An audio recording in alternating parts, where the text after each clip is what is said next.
Labrīt šajā skaistajā jūlija rītā.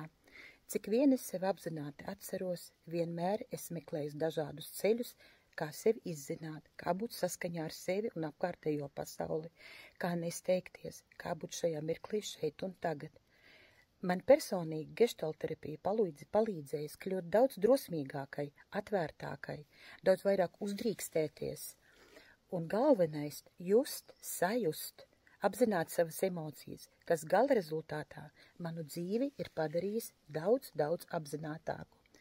Aicinu jūs apgūt geštalterapeitu profesiju Rīgas Geštalta institūtā, un gadījumā, ja nevēlaties mācīties tālāk padziļināti, tad pirmā līmeņa apmācības, kas ir terapeitiskā grupa, ir derīgas ikvienam. Grupu latviešu valodā vadīšu es, mans vārds ir Lauma Kasatkina, esmu geštalterapeite, psihoterapijas speciāliste un Rīgas Geštalta institūta pasniedzēja.